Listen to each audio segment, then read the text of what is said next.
Welcome back, AI Explorers, to another episode of Midjourney Monday.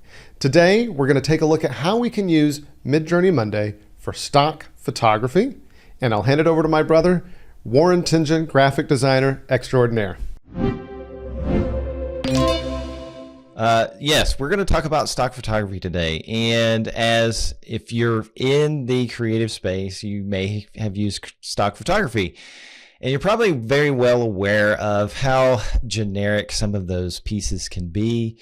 Also, if you're very familiar, like I am, having used it throughout my 20 plus year career, you start to see the same faces over and over again. And Midjourney gives us a great opportunity to refresh, reset, and create something new for stock photography of our own and make it unique and make it very centric to the topic that you're looking for, rather than those generic photos we see across websites and brochures. So let's dive in a little bit. We're going to start out with a prompt that's fairly generic in something like, oh, let's do a community brochure or something of that nature. And so I'm putting here a smiling family walking in a park on a spring day. I need to change on a spring day, with a daughter running away from the group, or let's say ahead, not away. sounds Because bad, then it'll right? look like they're chasing after her. Yeah, interesting stock photo there. And then for me, I like to put, you could say stock photography. I like editorial photography because it gives it a little more nuance. And of course, you can inject your camera settings like our Canon EOS 90D with the lens settings as well. So we're going to set that running and see what we get. Jacob, what kind of stock photography are you thinking about? Since you always came up with a unique take on our topic, what do you got? No, I think on this topic, like I'm gonna stick with just normal stock photography. I'll put a fish on this woman's desk. How about that? Sitting at a desk with a fish tank, because I know that you used to work at a pet. You know, you made fish products, right? Or not? You didn't make the fish products, but you made the graphic design for it. So I'm gonna have a woman sitting at a desk with a fish tank and do that for my stock photo. But it looks like yours is already generated. Why don't you show it off? Again, that was a really simple prompt. We didn't have to do anything. So some of the things that are different from it that I want to talk about here is we see the family isn't in focus. They really focused on the girl running ahead of the family, which is cool. So you get that kind of nuance. And if we gave it some different prompts, like saying widen the depth of field, we might get more focus on the family, or say focus on the family and the girl. There are a number of ways we can tweak this prompt to try to get that. One of the things that a lot of people do talk about right now is that you notice that we've got a somewhat undiverse kind of group of family here. The girl in the top left, she looks like she has a more ethnic background rather than the Caucasian or white family that we've got in the other three quadrants.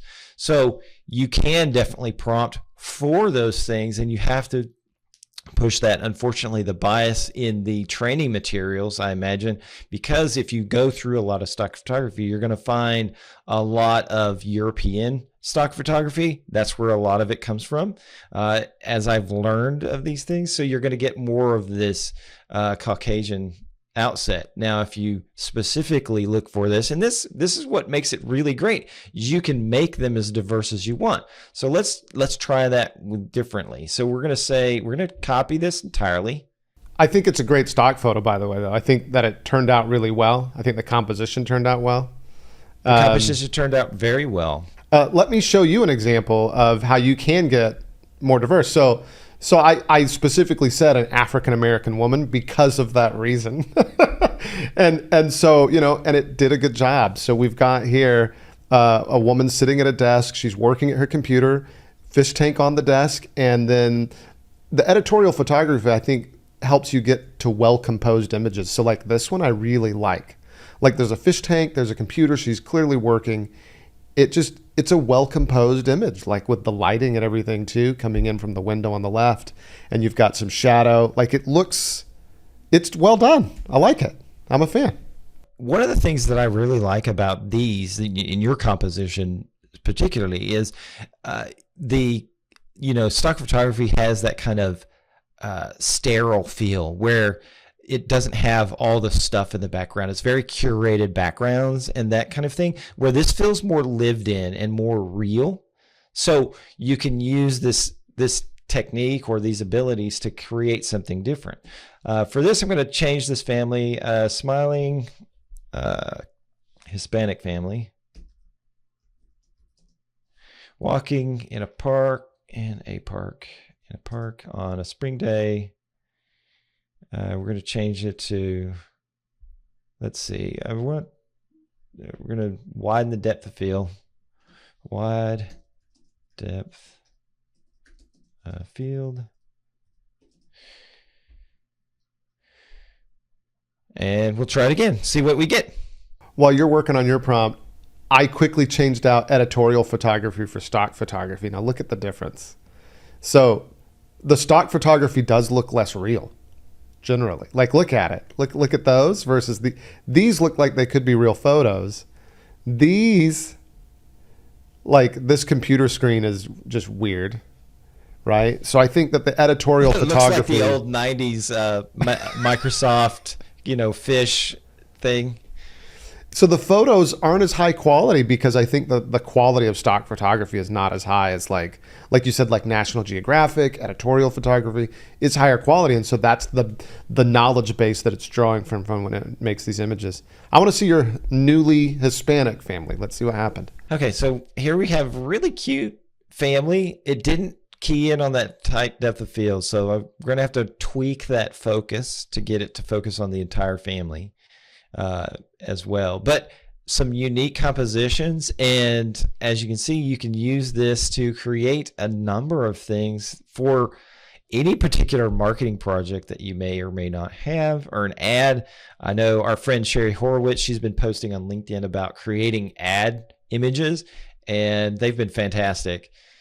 But talking to you about this topic before we began recording, I had a client that wanted to use some stock photography, and they provided a bunch of shots and I used them, but then they came back and said, oh, we've used it for X, we've used this for Y. And I said, well, would you be opposed with me using AI art for some of these stock photography? And so I created a number of pieces, and then I challenged the client to come back and tell me which ones were real and which ones were AI generated. And I never got any word back from them. So I don't think they've yet figured it out. And it's definitely more improved because you can see these girls, they have all their fingers, though the one in the top left is a little off. But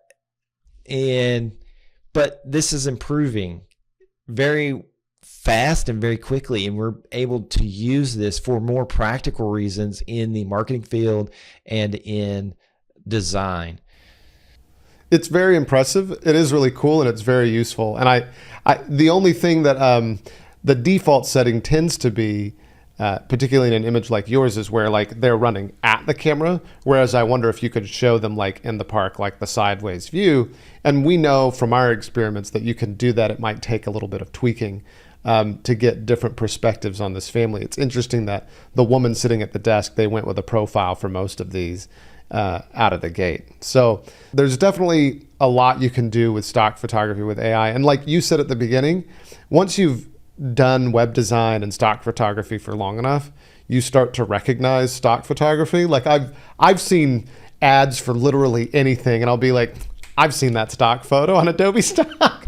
And these are like really big ad campaigns. And it's just hilarious to like recognize the person on the flyer that Verizon sends you because these stock photos get recycled over and over again.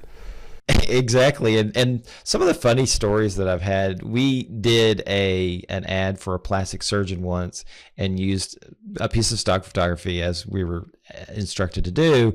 And then later on, my boss at the time, she came back from a trip and brought a magazine and showed us an ad for a plastic surgeon where she had gone on her trip, and they used the exact same photo we had.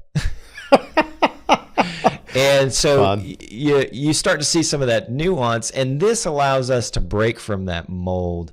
And another thing that probably any designer or marketer's probably seen as well, that you start to see that there are families, and certain women have about 8 husbands, or husbands have 8 different wives. And you can tell some really interesting stories with just stock photography.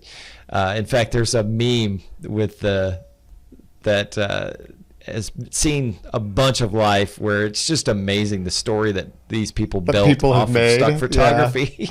Yeah. So use Midjourney to take a break from the generic, from the overused, and the just tired stock photography. You can design your own and make your ads fresh, new, and unique for future experimentations, for future use, and for future just sales. Well, and I want to add one more thing before we wrap up, which is this. Some people might look at Midjourney and say, that's a whole new tool I have to learn. It's not as hard as you think. I think to get refined images, to figure out how to do it exactly what you want, does take time, does take effort. You should watch our episode with Sherry Horowitz, for example, and how she does it. She's a wizard with this stuff. But my point is that